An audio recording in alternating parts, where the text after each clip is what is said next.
for next month, starting next week. Let's take a look at the screen. Coming up next week on Tuesday, March 3rd, we're going to do a coffee with closers. That following week, March 10th, we're going to do a Toolbox Tuesday. Now, you all have got to get excited about this one, okay? We're going to have our friends from Valor Paytech joining us in studio on March 10th, and they're going to give us a sneak peek of everything that they're going to unveil the following week at ETA Transact. So look at that. We're actually going to get the first sneak peek at everything that they're going to be showing at ETA Transact. Make sure you don't miss that call. We'd love to see you on that one. Then we're going to roll into March 17th, St. Patrick's Day. We're going to be doing a coffee with closers. And then we're going to wrap up the month with 2 more Toolbox Tuesdays. Happening on Tuesday, March 24th, we're going to be bringing in our friends from MX Merchant. Do you realize that we did not have MX Merchant in the studio with us last year throughout 2025? What? I know, right? So what we're going to do is we're going to bring them back in. It's been a while since we've done a review of the MX Merchant portal. Make sure you join us for that one. And last but not least, boom shakalaka, coming up on Tuesday, March 31st, we're going to do yet another Toolbox Tuesday. That'll be a bonus Toolbox Tuesday, and it's the return of Cloud Auto. So last time they were here was probably about 6 months ago, but there's been some exciting changes that have happened. Number one, brand new user interface. It is super duper clean, very modern looking. And the other piece that they're doing too is now mobile payments. Did you see that coming? You didn't, did you? I knew it. I knew it. So anyways, watch your inbox tomorrow. I will send out all the invites for the month of March. And as always, if you do not see the invites in your inbox, you do not see them on your calendar, hey, just reach out. We're more than happy to get you hooked up. You can send an email to sales@paycompass.com, and we'll get that invite sent right over to you. But let's get the month of February wrapped up, and let's jump into today's Toolbox Tuesday. Before we kick things off, as always, Toolbox Tuesday, you know what? We give you the permission to launch your AI note taker. We are recording this. This will be posted on our company YouTube channel within the next 24 hours, but we realize that some folks, don't really do well with watching a video after a session. They'd rather go through and just kind of read a transcript, and that's okay.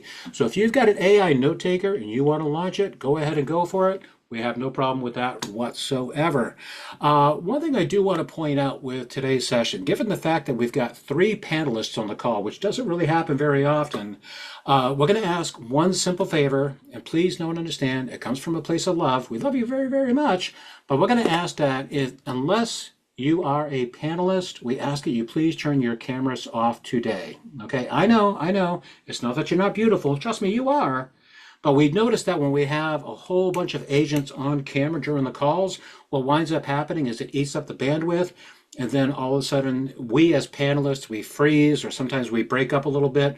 We want to make sure that we capture a crystal clear recording today. So unfortunately, agents, if you could do us a big favor, just kind of turn off those cameras. We do appreciate it. Once again, it's all about making sure that we capture a really good recording today. So today, our topic is going to be the power of partnerships. And man, oh man, I am super duper pumped because we have not one, not two, but we have got 3 panelists joining us today. So let's kick it off. Our first panelist, you know him, you love him. He's our CEO, Mr. Justin Volrath. Justin, are you here, my man? I am here. I am here. There we go. Great to be here, Scott. Thanks for having me. Thank you for joining, my friend. And we've got 2 other panelists joining us today. We've got Jeremiah Remski, who is sitting next to Jeanie Golden-Chappel. To the 2 of you, good afternoon, my friends. Hello, Scott. But did I pronounce your new last name correct? Is it Chappelle or is it Chapel? Chapel. Correct. Golden-Chappel. It's Golden-Chappel. See, this is why we should practice in advance, but we didn't. Dang it. Anyways. I mean, we did practice once. We did practice once, but I never got to practice your last name. But there we go. I gave it a shot. Not too bad. We did good. Justin, I want to kick it to you first, very, very quickly, and then I want to do some introductions with Jeremiah and Jeanie. Justin, we've been talking about doing a session like this for a long time, and I had shared with you that last year I had several agents that were like, you know what, you should really host a training or a webinar that talks about how to build relationships with local banks, how to build relationships in general. So rather than diving into the why, let me just throw one question out there to you, Justin. What is your hope as far as the takeaway at the end of the session with all of our agents on the call today? Yeah, Scott, I think for me, I'm this is a topic I'm super passionate about. Like, I don't know if you guys have noticed, but I don't get on Toolbox Tuesdays live because I worry that I might start talking and say, just start taking over somehow the call, and I don't want to do that. But this is one when I heard about this topic and something Scott said, hey, I've had a lot of people asking about this. This is something I'm super passionate about.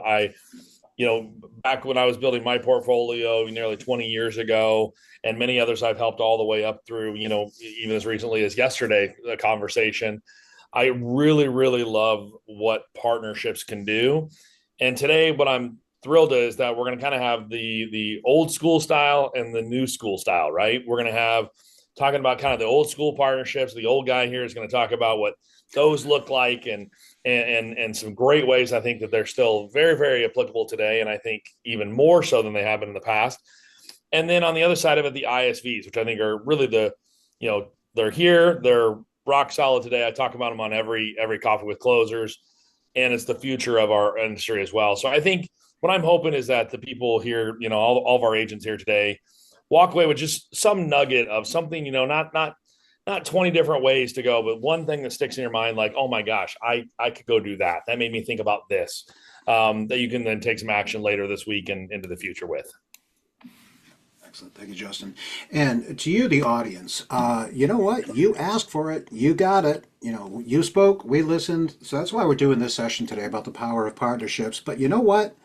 This is not going to be just me sitting here and just hanging out with Jeremiah and Jeanie and Justin and just going back and forth.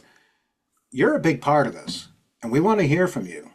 So if you got questions in regards to building relationships with banks or ISVs, bring them on. Or, since you've been doing this long enough, maybe you've got your own secret sauce that you want to share in regards to relationships that you've built in the past. So what we're going to do is we're going to have some conversation, just kind of go back and forth here. But as always, like we do on every single Toolbox Tuesday, we're going to do a break smack dab in the middle. That's where we want to hear your questions. That's where you can come off mute. You can share your wins, you can share your stories, you can ask your questions, whatever it is that you need so that you feel empowered by the end of this call. And as always, at the very end of the call, we're going to do a Q&A as well also. And now let's introduce the other two panelists. Mr. Jeremiah Remski, you're fairly new to the Pay Compass family. You joined us probably about 6 or 8 months ago. So Jeremiah, people know your name, but they might not know where you came from, what you've done historically. Would you mind just kind of taking the mic and introducing yourself, my man? Yeah, of course. Thank you, Scott. So I've been in the industry for about 14 years, started at a ISO. I was doing cold calling, direct to merchant, kind of learned payments 101 that way by kind of hitting the ground running. And then kind of got into the ISV side. It was just something that always drew me into that. I saw the technology play and the growing capabilities and the opportunity there. So when I left the ISO, I went over to PayRock, was there for many years, ran their ISV team, then went to Bluefin, did the same thing at Bluefin. And then the last company I was with a PayFac called PayFactory. And yeah, just always been focusing on those partnerships, specifically ISV driven. And when Justin kind of was bringing up the idea of trying to grow the biz dev side of this company, just timing was everything. So I'm very excited to be here and happy to help however I can. Thank you, Jeremiah. And Jeanie, my gosh, you're ingrained within the Pay Compass DNA. Everybody knows Jeanie. Good gosh! But you know what though? We can joke around about it, but not a lot of people understand why you were brought to Pay Compass, specifically what you've done previously. Jeanie, go ahead. Just kind of get our audience up to speed in regards to the why when you came on board and what you could bring to the table in regards to partnerships. Absolutely. Hey guys. I've actually been in the industry for about 18 years, and I started out at Mercury Payment Systems as a coordinator for resellers and agents. Now, the fun part about that is I also, within that company, helped agents, helped our resellers, worked with all of the ISVs, and ended up becoming an ISV hunter. So my whole role for a long time was cold calling ISVs, getting them to integrate to our platform, assuming there was a fit, negotiate their contracts, break through how that was split if they did have resellers and agents. Also worked on the PayFac side once the company had a PayFac division, and I was the key person that would talk to ISVs that wanted to become PayFacs and went through, here's the ins and outs of it, here's what you got to do, what you don't got to do. Also spent a hot minute as feet on the street doing exactly what all of you guys do and leveraging bank partnerships, referrals, the industry. So I've done a little bit of everything from feet on the street to sales coordination to being a straight up hunter. So I've got a little bit of experience with a lot of different things. See, Scott, this is why you don't invite me on calls, because I talk when I'm not supposed to. And I just want to pause and like just make sure everybody understands like the massive amount of experience we have in those two people between Jeanie and Jeremiah on the ISV side, and why we're so thrilled and fortunate to have both of them on the team. I mean, Jeanie, if many of you know the Mercury name, right? That were around for a long time. Mercury Payments was doing ISVs before the word ISV even existed, right? I mean, they were just software partners back then. Like none of us had any idea. Mercury was dominating that space, and Jeannie's been doing a big part of that. And same thing on Jeremiah, kind of doing it on a different side. But it's amazing to have Jeremiah leading that team, Jeanie there to assist. But people with really, truly a ton of experience on that ISV space and understanding how to get things done. So I just wanted to say that real quick. Appreciate it. And for the most part, this, obviously, friends, you and I have been doing Toolbox Tuesday long enough. You already know that we pretty much run fast and loose, and none of this is ever really scripted. So, I mean, for the most part, this will be a great conversation today. All right, so Jeremiah and Jeanie, I'm going to kick it over to you because several times I've heard ISV. I think that's a great starting point. I think a lot of folks have an awareness of the term ISV, but I don't think we've ever really kind of defined it. What is it that we're looking for when we're talking about ISVs? So why don't we start there, and then we can just kind of dive into what do those conversations look like when it comes to building a relationship with the ISVs? Yeah, so ISV is an individual or independent software vendor. So basically anyone that is making some type of software that a merchant is using. It could be a POS, it could be a CRM, it could be a ERP, it could be QuickBooks, whatever it is, those are all ISVs. Where we come in is an ISV that wants to build in payments. Again, all those every ISV out there doesn't have an option for payments or isn't a part of the payment process. So they're not the right fit for what we're looking to do. But the ones that either already have payments built in or are looking to add payments and into their workflow of their solution for the merchant, those are the ISVs that fall under a payments focused type of thing.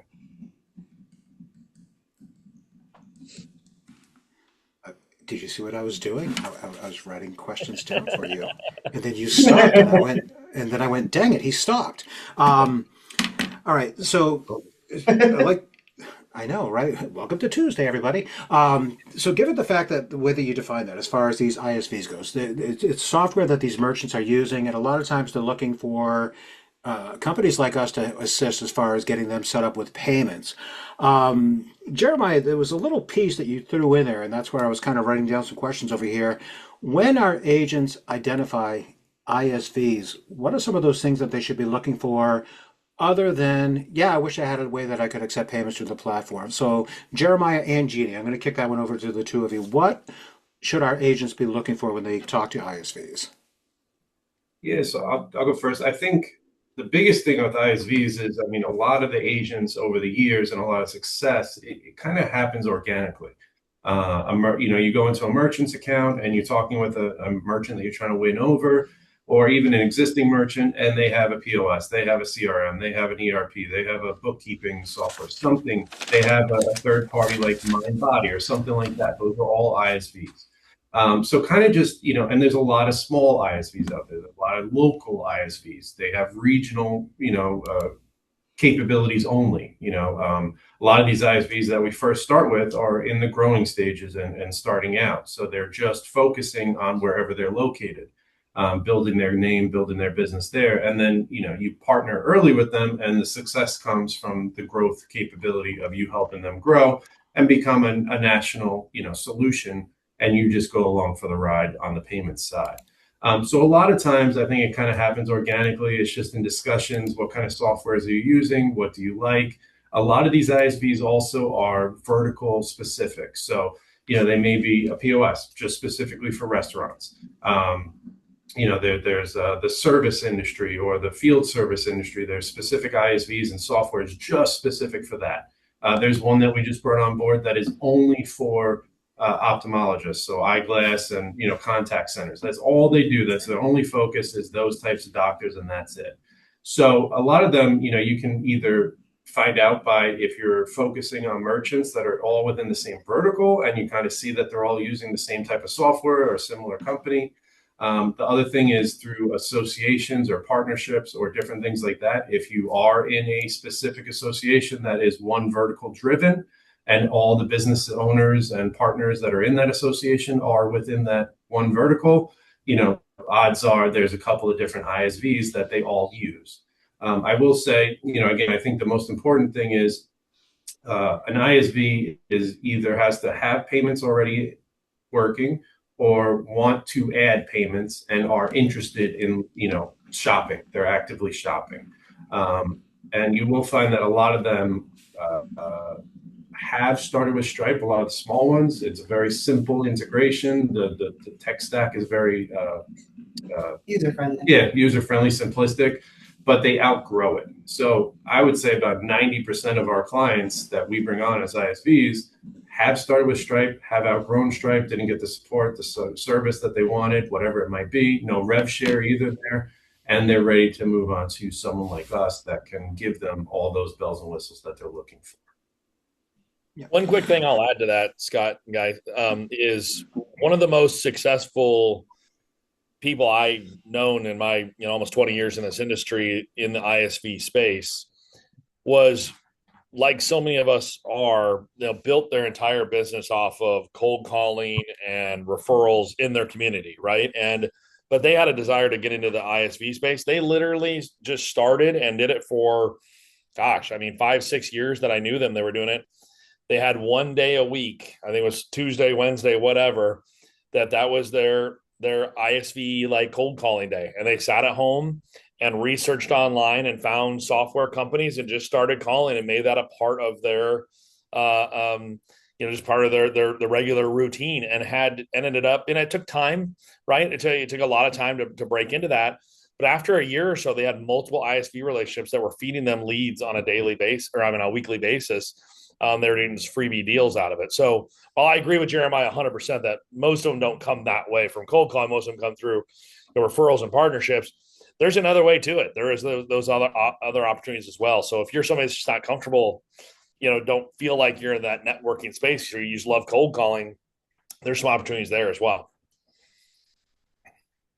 So, Jeremiah, one of the things that you had mentioned, you were talking about, working with local merchants as far as, if it's an auto mechanic, what's the auto mechanic software that you're utilizing? Or if you're dealing with a caterer, what's the catering software that you're using? Very basic conversations that you can have with some of these merchants. Jeanie, I think you were the one that actually had mentioned this to me. You said, like another good avenue to explore third-party web developers and website builders. That's another opportunity to kind of dive into ISVs, correct? Yeah, absolutely. So a couple of things just to touch on what Jeremiah and Justin were saying too. If you're going into a merchant, now I know one of the first questions that you are asking is, what are you using? And usually it's the first instinct as an agent is to say, well, is this something we can already work with? So you're going to reach out to us. We'll confirm yes or no. We can work with it. We can't. If we can't, if it is a larger merchant for that ISV and that merchant really likes you and wants to process with you, merchant-driven integrations are huge as well. Meaning if that merchant calls their ISV and says, hey, you're only letting me process with Stripe right now. My buddy Jeremiah does payments and I really want to be able to process with him. I want you to talk to him. A lot of the times ISVs will go ahead and have that conversation, even if they're not looking. Those ones are definitely longer to kind of get going, but it's something to keep in mind as well. If that merchant has a really good relationship with their current software provider, keep that in mind when reaching out to us. Now, for the web developers, that's always a tough one. It is a great way to kind of get in if you've got somebody that does design websites. Most of them, their focus is going to be on developing the website. That's where their bread and butter comes from. They don't focus on payments. At least a lot of them don't. They're auth.net, Stripe, whatever the quickest thing is going to be. However, if you can make friends with a web developer that is doing e-commerce sites and develop a referral relationship with them, if it's something that we can integrate with, like auth.net or whatever, there's no work needed on their part. Now, if they want something more, they can absolutely reach out to Jeremiah and I, and we can help get them integrated to a couple other things that may remove gateway fees, for example. But those are ones where web developers typically don't care a whole lot about payments. It's a necessary evil for them. So if you can get in and solve that problem for them and be their trusted advisor, you got one foot in the door already. I was waiting patiently for Justin to go, but he didn't. The Justin pause. I'm biting my lip. Biting my lip. Keeping my eye on you, sir. All right, we do got more content we got to cover, but Jeanie and Jeremiah, I think this is a good spot to just kind of set expectations with agents, specifically with the ISVs. This was something that we had talked about a couple of weeks ago when we had created our planning session. Let's talk through the process. What does it look like from submitting an ISV to the two of you as team members? What does it look like as far as the conversations that you have with the ISVs? And let's talk about timelines so this way there's no disenchantment. So let's start it from the very beginning. What does it look like when any of our agents submit an ISV off to the two of you? So, yeah, I mean, it could be as simple as sending an email, phone call, text. I mean, we can be reached a million ways, putting in a sales ticket into the sales team. We both get those tickets. I think the biggest thing is the first step that we really both want to do is a discovery call with that ISV. So if, the agents out there, if you have an ISV that has somewhat interest in adding a payments or starting into payments altogether, you have a good contact, they show interest, and they're willing to get on that first discovery call where we go through and basically ask for their wish list as the ISV. What would they like to do, have in a perfect world, all the use cases and solutions that they may want. And then we go through and ask all our questions as well. And then Jeanie and I meet and we're able to give them one or multiple different gateways that would fit all their needs and wants. The nice thing about us here compared to all the other companies that we all have worked for is we don't have one specific gateway that we're forcing down every ISV's throat. We have a slew of 10, 15 different gateways that we are partnered with. And it is all solution driven. It is all the capabilities and the need of that ISV. And that is what they integrate to there. And then from the roadmap itself, I mean, we've seen ISVs that can integrate within 60 days at the quickest. And we've seen ISVs that take up to a year to finally integrate and get certified. The process is a little lengthy, and the process, we don't have much control over it because we are relying on the ISV and their development team to do the work. But what we do, Jeanie and I both, we hold their hand 100%, answer all their calls, emails, problems. We connect them directly with whatever gateway they choose to go down the avenue of integration, with all the support and the help there that they offer from their development side. We also handle the ISV agreement, all the business side of it. So the agreement, the contract, the pricing, we help them figure out their go-to-marketing pricing as well. And then, kind of hold their hand through the first, 10 installs as a beta pilot process and make sure everything is running smoothly. Make sure that on our back end, our support team and Jathan's team has all the answers that they need, and they understand exactly when this application comes through, the integration, what the ISV needs, and whatnot there. So really from beginning to end, we hold the hand. The only other piece in there is once the developer says they're done with the integration, depending on the gateway, there's a certification process, which is Usually really simple. It's a list of code that they have to go over, and our teams make sure that the information is being passed back and forth correctly. And then once they get that official, you're certified and ready to go, then we're able to start boarding merchants on it. All right, and Jeanie, I'm going to keep the spotlight on you very quickly here, just because, obviously you've been working with agents a little bit longer in these respects. When it comes to agents submitting information off to the two of you, Jeremiah was saying, yeah, hey, just send us an email to the sales at Pay Compass. We all receive it, but there's got to be some information that you definitely want to see within that email. So what does it look like as far as required information that helps the two of you as team members? So that's an easy one. Contact name and email feels obvious, but that company's website honestly helps a lot. If you have details on, hey, this is a field services company, they're currently with Stripe, they don't like their support, they love their reporting, anything like that, any extra information in regards to how you came across that deal, what they're looking to do, anything like that. But the bare minimum we need is that website and the contact information. Yeah, and you shared a key piece. If you don't give us any more info, we will call you for more info.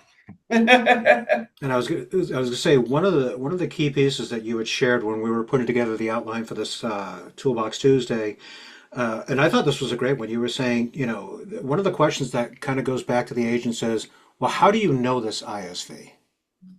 Like, what is the relationship that you have with this ISV? Like, basically, it's like, tell me all about them. The website is a great place for, both you and Jeremiah to land so that you can kind of do a little bit of the vetting process to see what they do. But you said it's equally as valuable when the agent can say, well, I meet with this guy once a week during my BNI sessions, or you know what I mean? So sometimes it kind of helps the process when you have a little bit more context, correct? Absolutely. And when it comes down to it, we want to know as much as possible. So how did you meet them? How did you come across it? Is it something that's from a merchant? To your point, was it from a BNI group? What are they looking to do? The more information, the better. Excellent. And Justin, I believe you had something you wanted to share too, my friend, correct? I'm just going to do my best Scott Roberge impression here for a second and ask a question. So, Jeanie and Jeremiah, just a quick question for you. Clearly, you guys have a lot of experience in this. There's a lot of time invested in this, so there's a lot of fees, right? Pay Compass is charging a lot for this. Like, I as an agent, I'm going to pay a whole lot of money for you guys to help me get this process done and get this deal done, right? You pay zero. There you go. You pay nothing. This is just part of our agent first mantra. We're here to help you guys close deals in any way that we possibly can. And if it's an ISV that is going to help open up not one, but multiple merchants for you, or even if it's just the one, we're here to help, and it does not cost you anything. I want to reiterate that and just say it louder for the people in the back. I mean, the not only is this, there's no cost for this. I mean, this team is there to help you, and Jeremiah's team can continue to grow. I truly believe he's going to have a very large team as we just continue to build this. There's more and more happening, more and more complexity is going to come from this.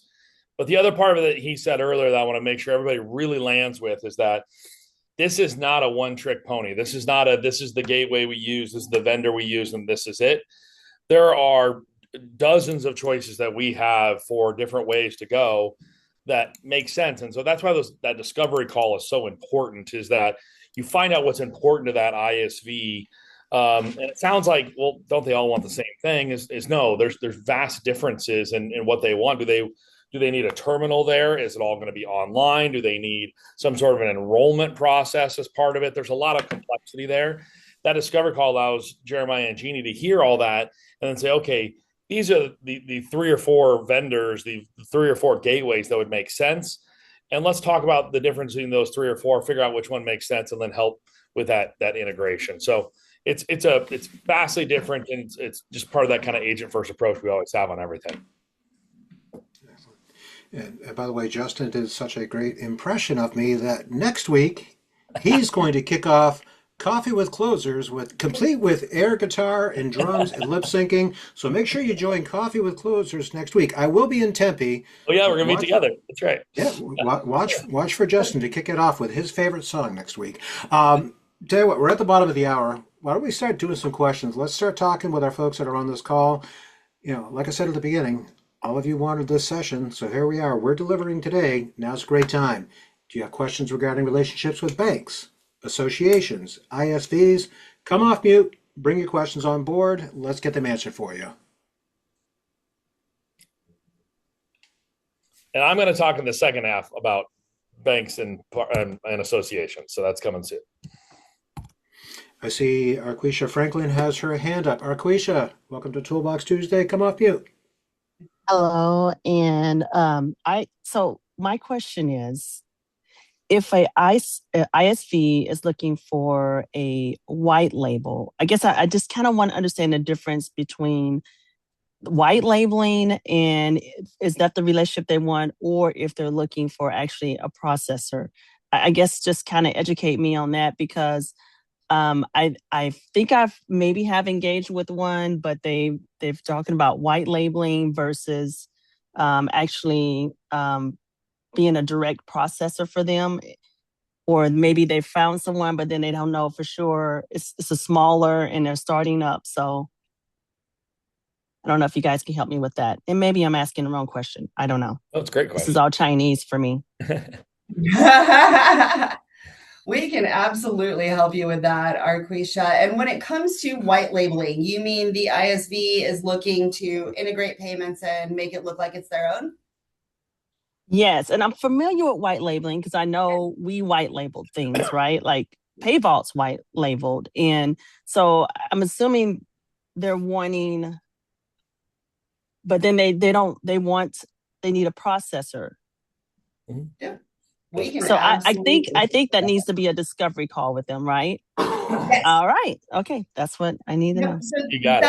That's actually perfect, Arquisha. If you shoot an email over to sales with the information that you have on this ISV currently, what they're looking for, what vertical they're in, how you met them, all of that fun stuff. And then Jeremiah and I will get on a call with you. And then usually what we like to do too is have a quick call with you to get all of the information that you have, get your feeling on it, and then we'll set up that discovery call with the ISV included as well. But at least that way, you as the agent and us can all be on the same page as what our goal is and our tone going into that discovery call. But that's not a problem at all. If they want to white label it, we can work on that with them. Absolutely.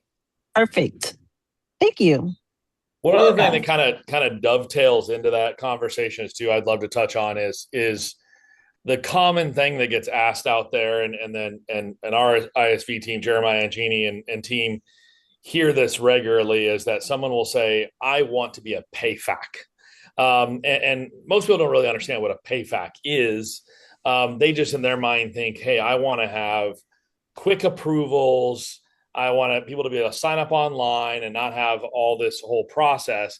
I want it to be fast and efficient. That's really what they want. They don't necessarily want, because actually becoming a PayFac and doing a PayFac is a whole different world that very few people ever go through. Square is a PayFac, but there's very few others out there that are truly PayFacs, meaning there's one mid and everything else under that is flows through that mid. But all the benefits they want, the things they're trying to achieve in thinking they want to be a PayFac, we can do through multiple gateways and multiple solutions. So if you have somebody saying, hey, I want to be a PayFac, I need a PayFac, are you guys a PayFac? That question will come up a lot. Get that kicked over to the team. They'll walk through with them and help them understand, like, you don't need to go down that path of being a PayFac. There's that it's expensive, it's arduous, it's limiting. Instead, you want all these benefits and we can help you through it. Yeah, Thanks for the tip. I would even say too, I think the nice thing about, and not a lot of companies have this, but what we have with MX Connect is there's APIs there as well for reporting and all that other stuff there. So, and even a boarding API. So even just from the boarding and all the reporting on the back end, there's APIs, and then the gateway itself. So there's a lot of different avenues to really kind of cookie cutter what PayFac or what people think PayFac is, without having to go through that process for themselves. Yep. All right. I do see that we got some questions. We got some love that's in the chat. But before I start reading those, more questions. Matt Perry, you coming off mute, my friend? What do you got? Yeah, I just had a quick question. Well, may not be quick. I'm a bit long-winded sometimes. I'll try to keep it concise. I am brand new to Paycup, so it's very good to meet all of you. Absolutely. Pleasure. I built a portfolio. I was pretty much a whale hunter. So anytime I had merchants for over a decade, and when I ran an ISO, I'd always tell my salespeople, do not treat your portfolios like trust funds, because they can go away at any moment. And unfortunately, I didn't heed my own advice. And as time went by, the only attrition I ever really faced, which eventually wiped out a $40,000 a month portfolio, was through enterprise software, um, and them having to integrate with that enterprise software or what have you, being contracted with a specific payment processor. Like, for example, I had a chain of Kubota dealerships, and they use a software called REMS, based out of San Antonio, Texas. Initially, when I looked at their website, I was like, these guys? They barely had a website. There may have been 3 pages on their site. But they had a contract with Kubota. And Kubota was paying me $10,000 a month. Had a meeting with them 2 months prior to losing them, and got a big hug from the owner.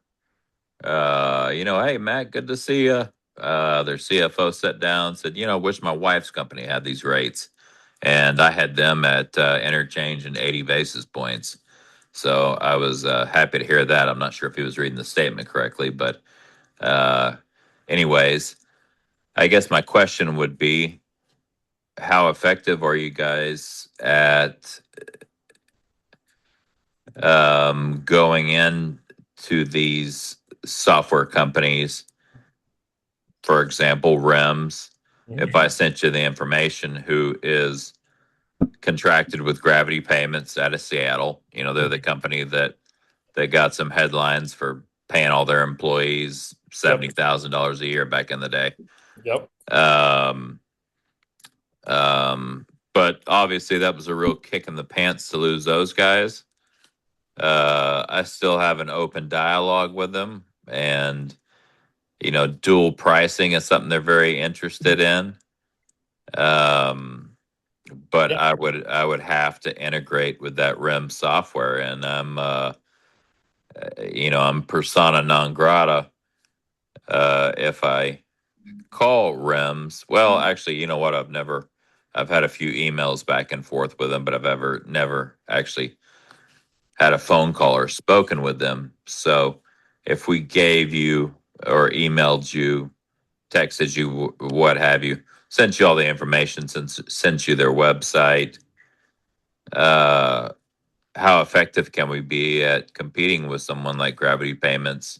We can be extremely, extremely competitive, Matthew. I mean, I'll just kind of give an overall, answer that kind of topic, because there are obviously, as I've shared in some of my daily bearings, and we've shared on some of the calls before, a lot of these ISVs are driven by the revenue that come from payments, right? And that's a lot of times that's where this happens. And we can be very competitive in rates, integrations. We can offer more integrations than anyone else out there that I've ever seen. So we can be extremely competitive. It's our team is not built to be cold calling. So what we like to do is have an introduction, right? We need to have that introduction where you say, hey, here you go. Here's the guy that I've talking to there. He's interested in having a conversation. And then, Jeremiah and team can take it from there. We're fortunately or unfortunately, we, Jeremiah and team have been kind of overwhelmed by a lot of ISV opportunities coming in from agents, introductions, and those calls and follow-ups and integration. So there's a lot there. But feel free, yes, if you have people that are already out there that have existing integrations, absolutely there's an opportunity to talk to them and find out what their current pain points are and how do we solve those, for sure, Matthew. So feel free to make any introductions you have, or anyone else out there, of course, for sure. Yep. And probably the easiest path to do is just get that email sent over to sales@paycompass.com and just provide the information that we had discussed earlier, link to their website, what it is that they're trying to achieve. If they're currently using another payment processing company, who are they currently using?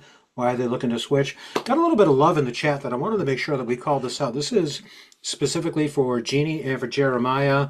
This came from Tina Finley. I just worked with our team on an ISV integration, and they were amazing. iPegasus is now a terrific partner of PayCompass, and they could not be happier with the support provided. Cheers to Jeanie and Jeremiah. So to the two of you, Awesome. from Tina Finley, there you go, a little bit of love. Got a question that came in from Sherry Flanagan. Sherry wants to know, what is the split with a bank relationship? Is it 33 to third? Sure. I mean, go ahead. The beauty of what we have at PayCompass is we're flexible on that, right? I mean, this is comes down to how aggressive you want to be as the agent.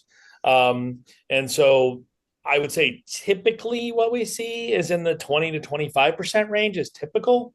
If we're specifically talking about banks are not revenue driven from the merchant services that, they're making their money off of loans and the floats and all the other ways they're making their money off the deposits.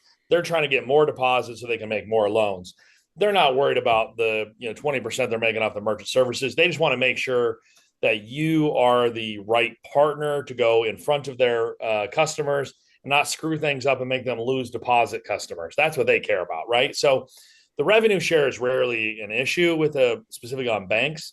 It usually comes down to just making sure that they know that if I'm going to introduce you to my biggest customer out there and try to get their merchant services, I don't really care about that revenue. I care about making sure that merchant is happy so they stay at our bank and don't go to the one across the streets trying to earn their business. But we're flexible on that. We can do anything you want to on that regard. But typically, I would say, 20% is kind of the number that we see most often.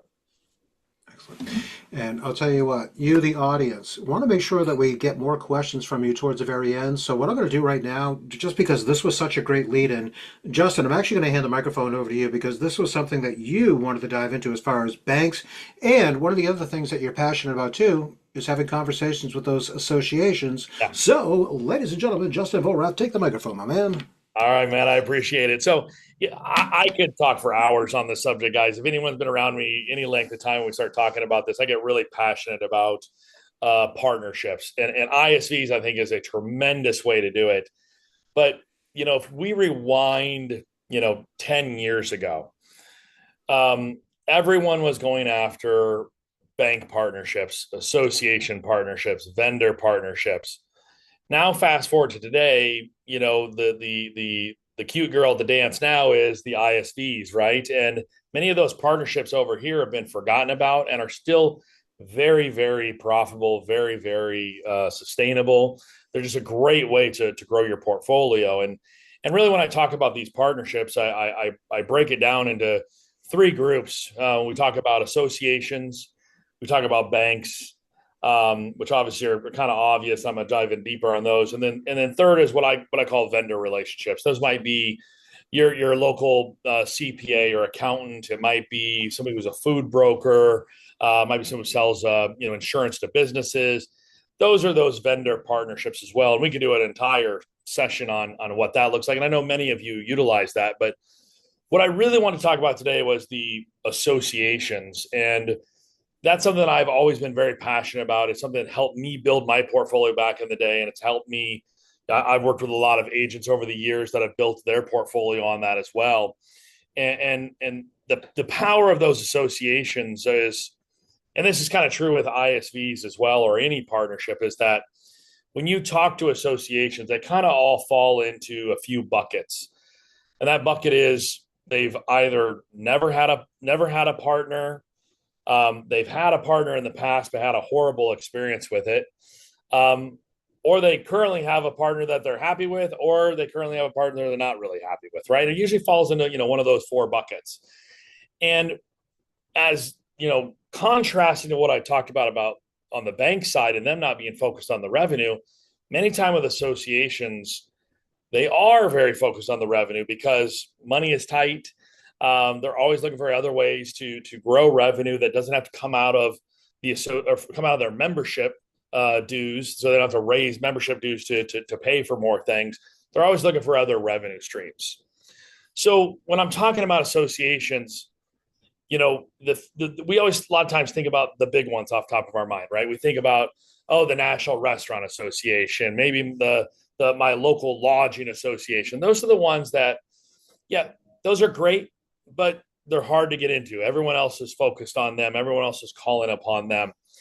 What I'd love to get your mind kind of spinning around is finding the associations that everyone's not looking at, that people aren't talking about. Those, to me, that's where the hidden dollars is. That's where there's really massive opportunity. And I'm going to give you just a few examples, things you can just hop on Google and find. I mean, there is literally out there associations of associations. Like in your own state, there is probably a chapter of the Association of Professionals, which is literally people that run associations, right? There's small associations out there that can be extremely impactful for you. For example, one that I helped somebody on the other day was they were passionate about the dance world, meaning like, dance studio owners. There's literally a dance studio association in their state, and there's also a regional dance studio association owners group that is based in their city that helps dance studio owners in a 5-state area around them, right? So they're passionate about it. They can go in there. They already love that dance world. It's something now they can go into and become a part of the association and find out how can I impact the association? How can I help out? How can I start meeting more dance studio owners by being a part of this? And then I break it down a little bit further into two groups. Is if I'm there at this association and they're already happy with their current vendor, they're like, hey, we're happy. We're not interested in talking about endorsing somebody else. We've already got a vendor that we endorse. We're really happy with them. That doesn't mean you still can't become a member of that association and start meeting people, start getting their membership list, start reaching out to people that are part of this association. So look for these things in your community. Look for these things in your state that are quick, low-hanging fruit that are looking for other revenue streams and you can get in front of. A couple other examples I love to share is one that I had when I was selling and building a portfolio was the National Vacuum Cleaner Dealers Association. I was selling in Des Moines, Iowa. They happen to be based in Des Moines, Iowa. And I got probably, a dozen deals a year out of that association. There's the Motor Truck Dealers Association. We have numerous people that have relationships in that world as well. Automotive associations, like I talked about dance, anything out there, there's association for. I wouldn't waste my time with associations where there's probably not going to be a lot of credit card processing need in there. Like if it's association of, ranchers, they're probably not accepting a lot of credit cards, right? But things where there's going to be a lot of vendors, a lot of people that belong to it who do accept credit cards. There's a lot of opportunity in that. So that's my opening diatribe on that, Scott. I'll pause now for any questions or thoughts on that. I could talk about the subject forever. It really, truly, I think, is a hidden gem right now in our industry that people were very focused on 10 years ago and have gravitated away because of ISVs, and understandably so. But boy, there's a lot of opportunity out there especially for many of our agents that are kind of grassroots, love impacting their local community. This is a great way to do it. And Justin, I was taking a look at our notes when we created our outline for this session. So you're talking about some of these associations being the low-hanging fruit. Just to kind of tie into something that you had alluded to when we were talking about bank partnerships. Yeah. All right, because this is pretty much where this whole today's Toolbox Tuesday started from. Was a lot of agents were like, hey, how do I crack that bank market and everything else? So while you were alluding to the restaurant associations, we know who the big dog is that runs those. Right. one of the things that you had shared with me, and I thought this was interesting, you were saying like, not that it happens very often, but even some of the larger banks like a Wells Fargo, sometimes they may quietly refer business Absolutely. to agents like ours, correct? Just kind of expand upon that. Absolutely. So when we talk about bank partnerships, banks are very, procedural driven, right? So they're going to have a partnership with somebody out there that the bank leaders have made a decision on who that may be. That doesn't mean that the people that are actually interacting with their customers on a daily basis, maybe they don't like that partnership for whatever reason. Nobody ever answers the phone. They're quoting them rates that are then changing. And that feedback has maybe gotten up to the higher ups, but hey, we still have 2 years left on our contract. We're just going to stick with it. And so what starts happening at that banker, the personal banker, business banker level is that they're frustrated with those referrals. And so guy comes in that, runs the bagel shop down the street, very loyal customer of theirs, comes and says, hey, I need help with merchant services. I'm tired of who I'm with now. I need a referral. Many times they don't want to refer them to the bank partner or the merchant services that the partner that the bank has established. They want to send it to somebody who they know is going to take care of that customer, who is going to, they don't care about the revenue from it. They're not looking for money. They just want to make sure that their customer is happy.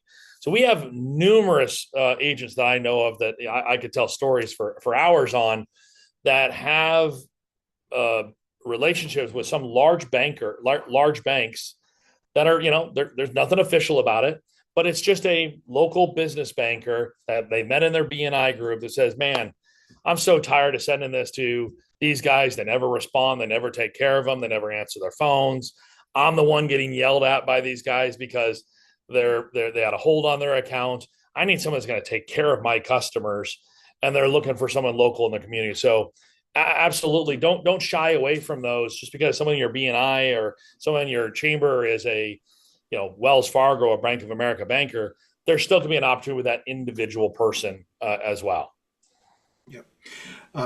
Tying into that also when we were creating this outline, and Jeanie, I'm actually going to kick this one over to you because this ties into some of the things that you've done as some of your previous jobs. You had actually worked at you were a business banker that you were sending declines to one of your trusted merchant services partners, correct?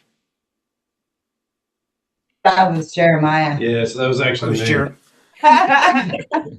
We were on the guess same. who guess who wrote Jeanie on his sheet? That's right, the big dog right over here. Okay, Jeremiah, I'm Those sorry, more dude. than Take it away. J's. It's okay. You're close enough. Well, you got 3 J's on one call. We do. Yeah, that's actually how I got into payments. Was when I moved out here from New York. I didn't have a job really, so I knew banking from New York. So I got into Wells Fargo as a business banker.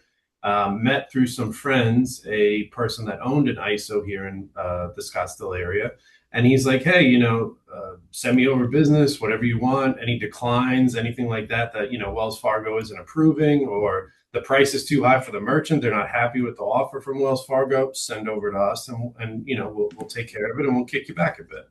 And that's actually how I got into that. That's the company that I first worked for after Wells Fargo. I went over here his ISO, and that's where I learned payments itself hands-on. So yeah, I mean, it again, declines, price is too high from the bank, the offer to the merchant is too high from the bank, any of those things, or just poor service. At the end of the day, these bankers do have the capability to push off and hand off referrals to anyone they want. Their hands aren't tied to have to use the bank solutions if they want to keep that bank customer happy and retention. And what you just shared, that actually ties into what Justin was saying also, is that it always does, regardless of whether it's an ISV, regardless of whether it's a banking relationship or an association, it's about showing your face often, building that trust so that when the rubber meets the road and they do need someone that they can rely upon, they know who to call first. I see that we are coming up towards the top of the hour, but you know what? I want to hand it back over to our sales agents. What other questions do you have? Do you have a success story? We want to hear from you. Let's open it up to the audience. Scott, I've got one quick thing. Somebody texted me a question that I think is a really good one for everybody here. Is a reminder is that I don't care if it's ISV, banks, associations, anything we're talking about here. there's a lot of effort that gets put into making these partnerships happen, and you get to the point of, hey, the partnership is now created. And all too often, I've seen, agents, I've seen, salespeople I've helped in the past, somewhat treat that as the finish line, right? Okay, all right, I got it done, right? I've got the partnership done. Now my phone's just going to start ringing with opportunities, right? Everybody knows we're the endorsed processor for the Vacuum Cleaner Dealers Association. Oh man, my phone's going to start ringing. The people at the office are going to start telling everybody about me. It rarely happens that way. That's where really the magic is in now. What do I do now that I am that partner? How do I take the membership list, start reaching out to people, showing them that there's value in this association, there's value in this partnership, start showing up at the events, maybe, go to, if they have trade shows, annual events, sponsoring things. That's where that magic starts happening, and where you really start seeing the opportunities, whether it's banks, associations, or ISVs, is the phone is not going to just automatically ring. Maybe with ISVs, because you're automatically get signed up. That's the beauty of that side of it. But on the associations and bank side is, how do I keep working that relationship to find the people that are part of this? How do I start reaching out to new members to welcome them to the association and explain how our program can benefit them? There's a lot of opportunity there that you just have to continue working. Thank you, Justin. Throw it back out to you, audience. What do you have for us before we wrap for today? Want to hear your questions, comments, success stories? Come off mute.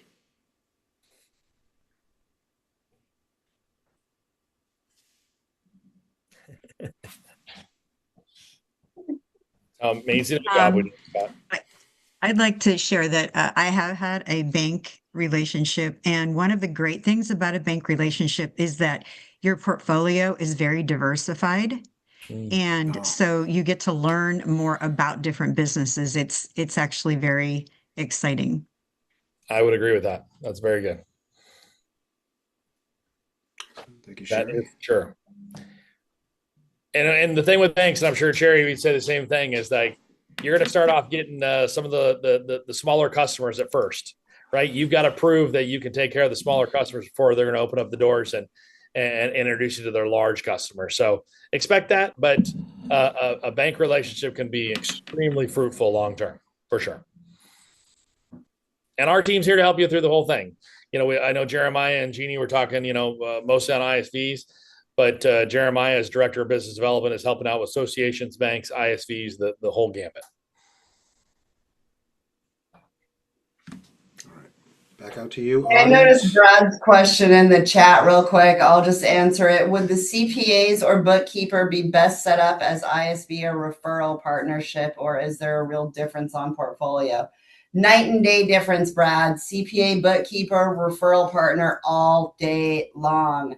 Yep. ISV is a whole different contract, different ball game. If it's somebody that's giving you referrals, you're going to set them up on a referral agreement. Mm-hmm. Yep. Excellent. Thank you for getting that one, Jeanie. All right. Last call, friends. Questions, comments, success stories. We want to hear them. Bring them on. Hey, Scott. Nolan here. Hey, Nolan. How are you, brother? Thanks for being here today. Oh, thank you for coming. Yeah, of course. I just got connected with an organization called Alignable, which is technically an app, and they have groups that put on events in your guys' local cities, and they have a leadership team. It's completely community based and service oriented. But I found that serving a community upon yourself is like it's just different. Of like, hey, what's up? My name's Noel. I'm with Pay Compass. I sell payments, this and that, whatever. But when you represent yourself with a community of business owners behind you, it just gives you a really soft in with people. And I've found a couple different ISV leads that I'm pursuing through it, and multiple merchants. And I've just found it to be a really great route for just getting immersed in the community. And so I just wanted to share that with you guys. That's awesome, Nolan. Love that. Love hearing that. And I agree 1,000%. Yeah. Thank you, guys. Thank you, Nolan. And I tell you what, we're gonna end on this note. I got another question in the chat, and this is one of our agents looking for a little bit of advice. How would you suggest going about getting in front of local bankers? Any one of you three can take that one right there. Me personally, I would say, I mean, there's a lot of networking groups where their local bankers are part of them. Whether, BNI is one thing, but the problem with BNI or those types of groups is you're gonna have one banker in there, right? I would recommend Chamber of Commerce is a great way to meet lots of different bankers. Their bankers are very heavily involved with Chamber of Commerce a lot of times, so it's a great way. Or just walking in, right?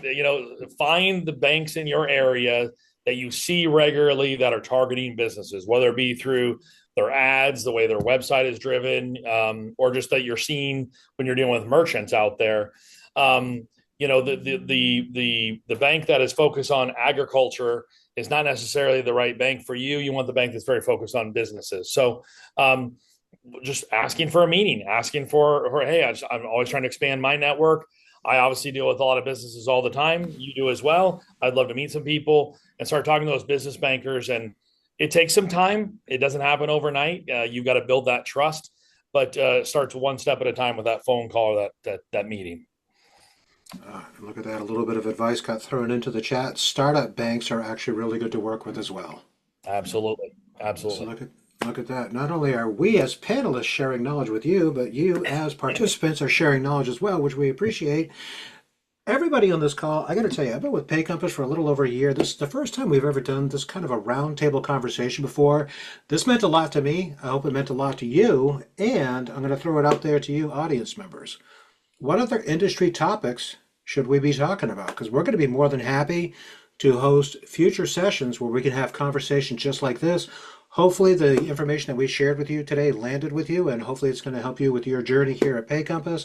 But before we wrap up, I would be amiss if I did not say thank you to the 3 J's that ran this call: Justin Volrath, Jeremiah Remski, and Jeanie Golden-Chappel.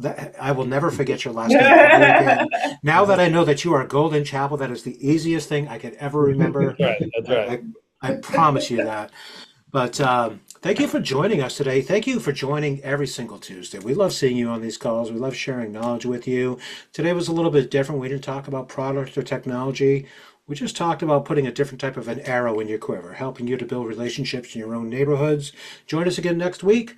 Coffee with Closers, 1 p.m. Eastern. We look forward to seeing you on that call. And as always, if you have a suggestion for a future Toolbox Tuesday, just reach out. We're here to listen, and hopefully your suggestion might become a Toolbox Tuesday in the future. Until we meet again, domo arigato. Thank you, everybody. Look forward to seeing you next week on Coffee with Closers. Appreciate y'all. Thank you much. Thanks, everyone. Bye, guys. Thank you, everybody. Thank you.